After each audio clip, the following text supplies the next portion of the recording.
Hi, Kieran. It's so nice to have you on the show. How are you doing today? Very well, thanks. Good, great to be here, and thanks for the invitation.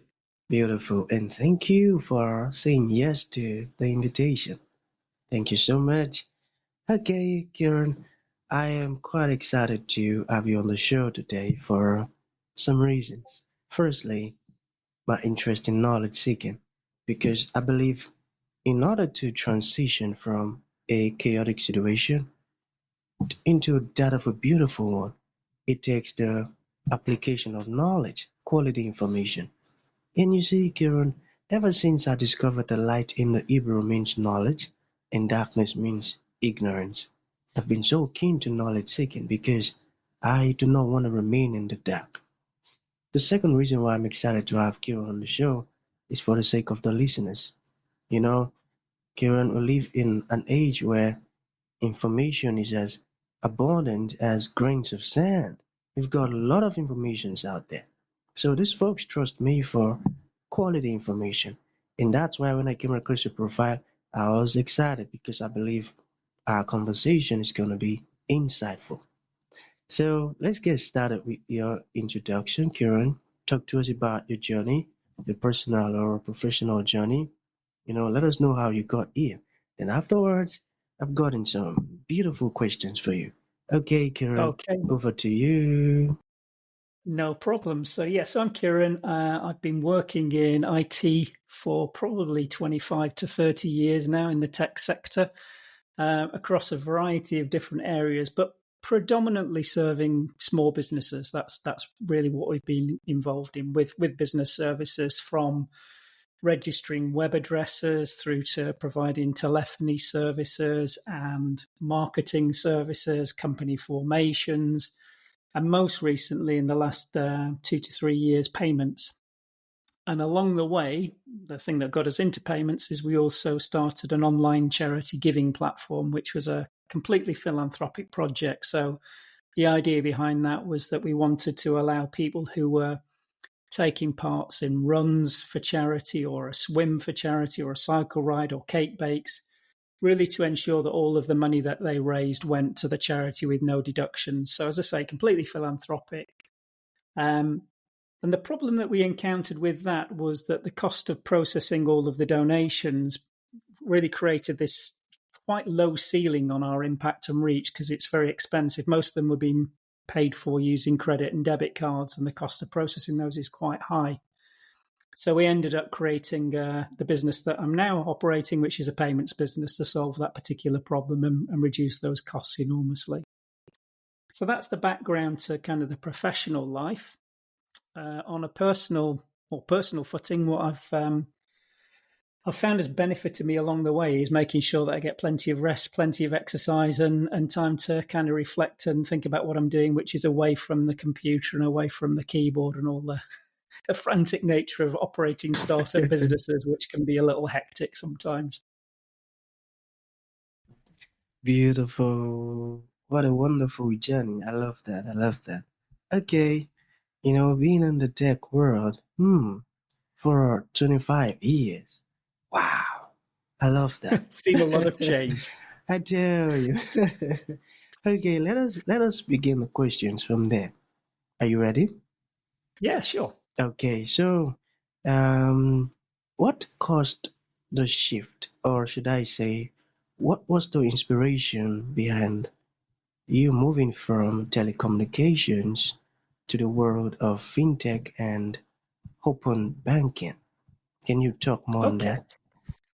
Yeah, so in a little more detail, it was really around those cost savings. So the telecoms business, I was operating that, and actually my son was in his last couple of years in school. He decided he wanted to raise money. One of his friends had sadly passed through cancer, a teenager, so really sad. He wanted So, to so raise some money sorry. for a charity that supported teenage cancer. So he ended up jumping out of an aeroplane to raise money in a parachute jump. All his friends and colleagues at his his part-time job and so on all sponsored him to do this jump. And I remember, I often tell this story because the thing that we remember most about the day he did his parachute jump wasn't the jump.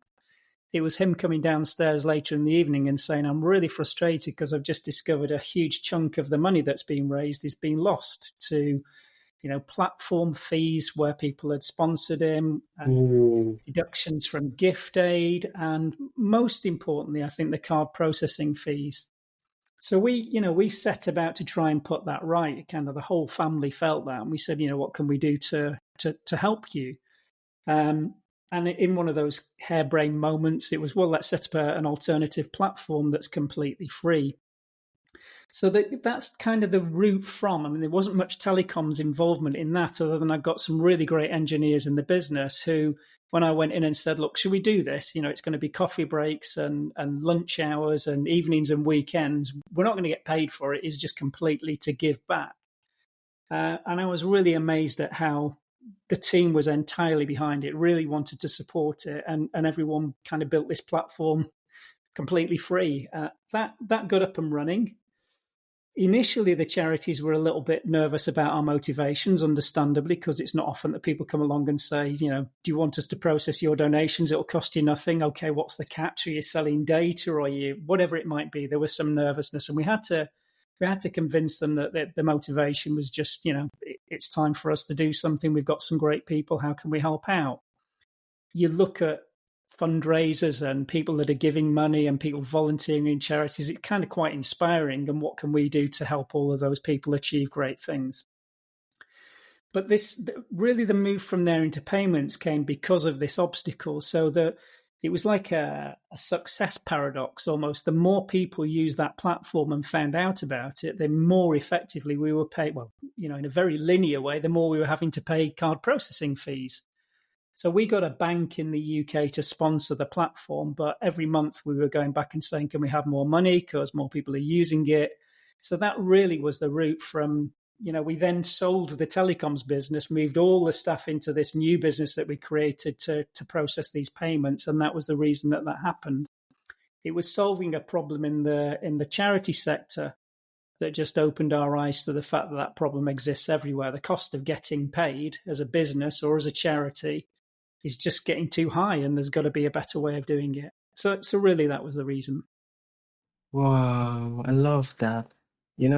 Offering solution to problems. That's amazing. But I believe you actually came across some challenges while transitioning in tough times. Can you talk to Sure. us about some of those moments? Absolutely. I mean, one of the things with any startup, and I've started many businesses over the years. Some of them succeed, some of them don't, and that's always a learning curve. That your idea may not always be the best one. It feels great to you. You often say to people looking to start businesses, find something that interests you, something that you're passionate about, because that's a really great jumping off point for something. But equally, it can be a point of confusion, because whilst you might love something and feel really passionate about it, doesn't necessarily mean there's a market for it. So there've been times when we've thought, oh, this is such a great idea. You don't do the market research at the level you need to. You kick the thing off and then realize, actually, no, that wasn't such a great idea after all. And you either pivot, maybe slightly change that business, or on occasions there've been a couple we've started and just, we've finished, we've closed them down and moved on and tried something else. But the pain points are always, they're always the same kinds of things. It's access to marketing funds. You're often competing against people, as a startup, they've got much bigger budgets than you have to market. So you've got to get creative with those kinds of things. Hiring staff is always frightening in the early days, because, again, you're thinking about revenue and you're conscious that you've got a responsibility to make sure you can pay the people that you're hiring, because the last thing you want to do is recruit someone and then lay them off 3 months later. So, those growing pains are very real. I've been quite fortunate over the years that a lot of the businesses that I've started we've been able to do that, essentially with me and perhaps one other person in the first instance. And we might sell something and you're in a position where the sale of a previous business funds the startup of the next one for the first year. So at least ahead of revenue that you can live and you can start on your own. But I would say it's that, it's gaining your first customers, it's having that confidence, and I guess being prepared to put in long hours. Early days, it's going to be a a case of long days, and it's not a 9 to 5 for sure.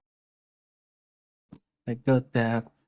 Getting prepared and having that confidence. Okay, now let us get personal a bit, Kieran. How do running and yoga help you stay grounded in your entrepreneurial life? Can you talk to us about that?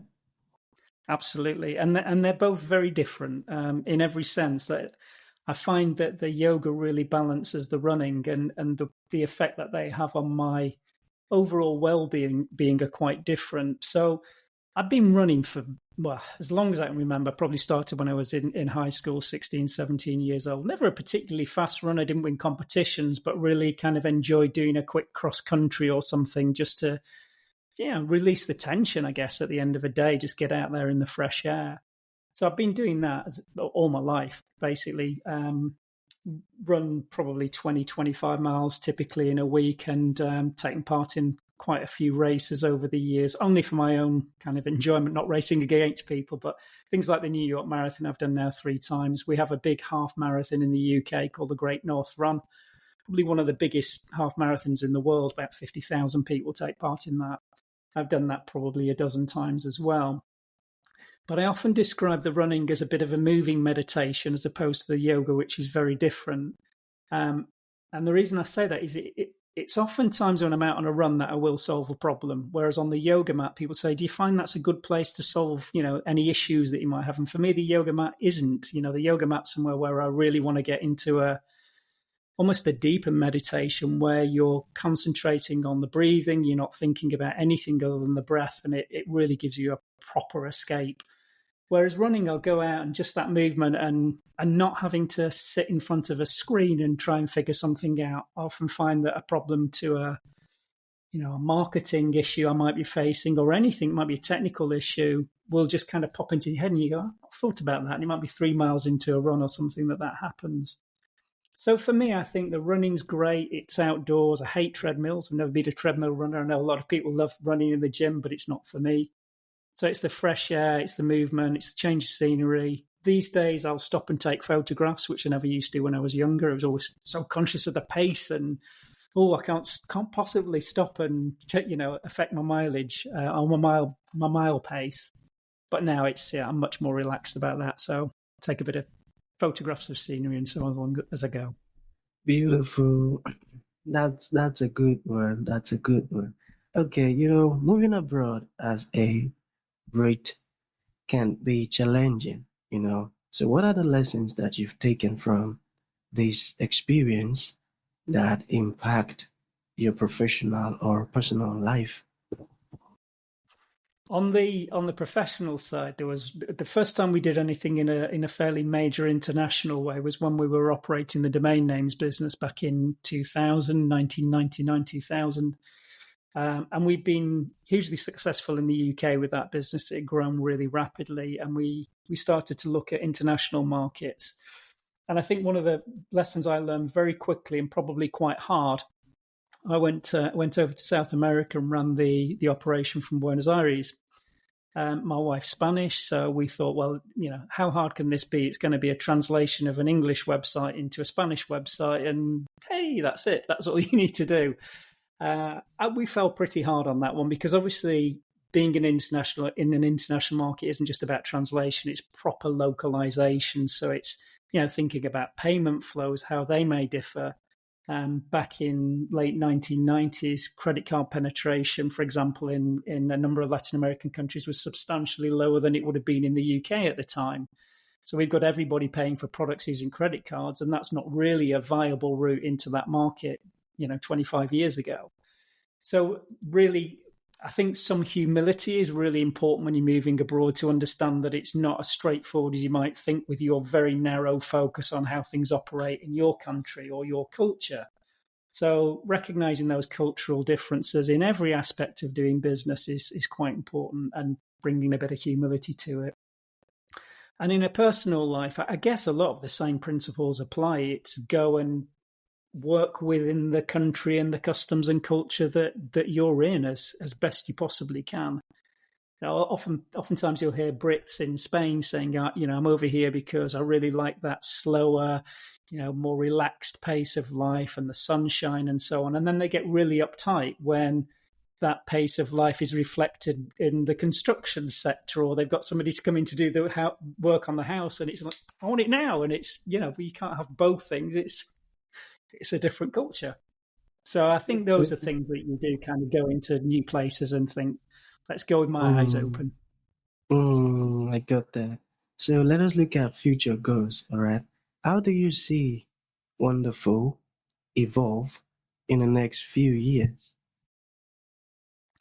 We've got really big ambitions. I mentioned, we've been involved in scaling and exiting a few businesses. We look at the opportunity with Wonderful in terms of, people have been using credit cards for as long as I've existed, which is a very long time. I'm coming towards 60 in the next couple of years, and credit cards have been in the UK for about that long. So they predate a lot of the technology we're all using today. They've been around a lot longer than e-commerce has.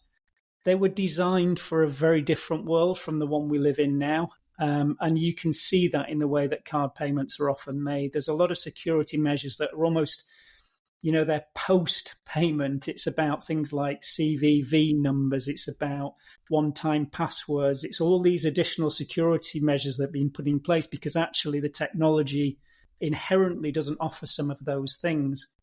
Technology we're using, which is open banking, is inherently secure. So I think that creates an enormous opportunity as we go forward for a completely disruptive, transformative change in the way we make payments. So for me, this is super exciting because we feel like we're on the cusp of something, that's going to be a radical change in the way we're all doing business. That creates massive opportunity without a doubt. But it's also, again, talking about those early stages, winding back to the beginning of the call, it's those early stages of that business that can make you nervous as well because you're growing with a brand new technology that's in early days of adoption. But very excited. I think there's a huge potential for it. Brilliant.